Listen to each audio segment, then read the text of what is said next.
ಒಂದ್ ಕಡೆ ಗಣರಾಜ್ಯೋತ್ಸವ ಸಂಭ್ರಮ. ಗಣರಾಜ್ಯೋತ್ಸವ ಸ್ವಾಗತ ಫಲಕದಲ್ಲಿ ಜಿಬಿಎ ಎಡವಟ್ಟು. ಮಾಣಿಕ್ ಷಾ ಪರೇಡ್ನಲ್ಲಿ ಬೇಕಾದಂತಹ ಎಲ್ಲಾ ಸಿದ್ಧತೆಗಳಾಗಿದೆ. ಅದರ ಮಧ್ಯದಲ್ಲಿ ಜಿಬಿಎ ಒಂದು ಎಡವಟ್ಟನ್ನ ಮಾಡಿಕೊಂಡಿದೆ.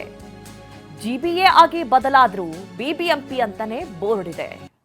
ಮಾಣಿಕ್ ಷಾ ಪರೇಡ್ ಮೈದಾನದಲ್ಲಿ ಸ್ವಾಗತ ಬೋರ್ಡ್ನಲ್ಲಿ ಈ ರೀತಿ ಎಡವಟ್ಟಾಗಿರೋದು. ಸ್ವಾಗತ ಬೋರ್ಡ್ನಲ್ಲಿ ಬಿಬಿಎಂಪಿ ಅಂತ ಹೇಳಿ ಬರೆದಿದೆ ಜಿಬಿಎ. ಬಿಬಿಎಂಪಿ ಅಂತ ಬೋರ್ಡ್ ಅಳವಡಿಸಿದೆ ಜಿಬಿಎ.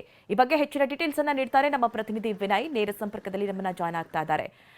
ವಿನಯ್, ಇಲ್ಲಿ ಗಮನಿಸ್ತಾ ಇದ್ದೀವಿ, ಬಿಬಿಎಂಪಿ ಜಿಬಿಎ ಆಗಿ ಬದಲಾಗಿ ಸಾಕಷ್ಟು ದಿನಗಳೇ ಕಳೆದಿದೆ. ಏನೋ ಜನಸಾಮಾನ್ಯರಿಗೆ ಗೊತ್ತಾಗೋದಿಲ್ಲ ಅಂತ ಅಂದ್ರೆ ಅರ್ಥ ಆಗ್ಬೋದು. ಆದ್ರೆ ಸ್ವತಃ ಜಿಬಿಎ ಅಧಿಕಾರಿಗಳೇ ಈ ರೀತಿ ಎಡವಟ್ಟು ಮಾಡಿದ್ದಾರೆ ಅಂದ್ರೆ ಏನರ್ಥ?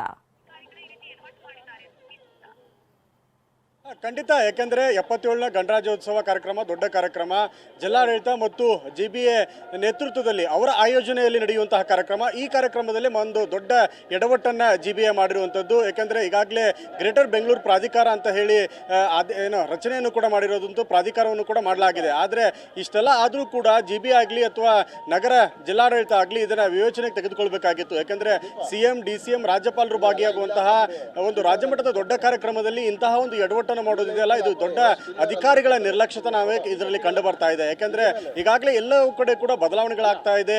ಬಿಬಿಎಂಪಿ ಅನ್ನೋದನ್ನ ಬದಲಾಯಿಸಿ ಜಿಬಿ ಅನ್ನುವಂತಹ ಪದಗಳನ್ನಾಗಲಿ ಮತ್ತು ಬೋರ್ಡ್ಗಳನ್ನಾಗಲಿ ಎಲ್ಲವುಗಳು ಕೂಡ ಬಳಕೆ ಆಗ್ತಾ ಇದೆ. ಆದರೆ ರಾಜ್ಯಪಾಲರು CM ಭಾಗಿಯಾಗುವಂತಹ ಕಾರ್ಯಕ್ರಮದಲ್ಲಿ ಸ್ವಾಗತ ಮತ್ತು ಸುಸ್ವಾಗತ ಕೋರುವಂತಹ ಬೋರ್ಡ್ಗಳಲ್ಲಿ ಬಿಬಿಎಂಪಿ ಅಂತ ಹಳೆಯ ಹೆಸರನ್ನೇ ಬೃಹತ್ ಬೆಂಗಳೂರು ಮಹಾನಗರ ಪ್ರಾಧಿಕಾರದ ಬೋರ್ಡ್ಗಳನ್ನೇ ಬಳಕೆ ಮಾಡಿಕೊಳ್ಳಲಾಗಿದೆ. ಜಿಬಿ ಅನ್ನುವಂತಹ ಗ್ರೇಟರ್ ಬೆಂಗಳೂರು ಪ್ರಾಧಿಕಾರದ ಯಾವುದೇ ಹೆಸರುಗಳನ್ನು ಬಳಕೆ ಮಾಡಿಕೊಂಡಿಲ್ಲ.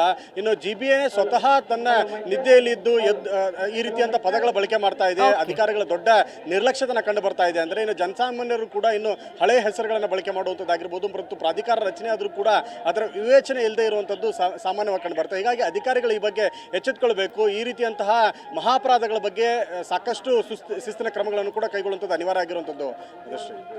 ಓಕೆ, ಥ್ಯಾಂಕ್ ಯು ನಿಮ್ಮೆಲ್ಲ ಡೀಟೇಲ್ಸ್ಗಾಗಿ.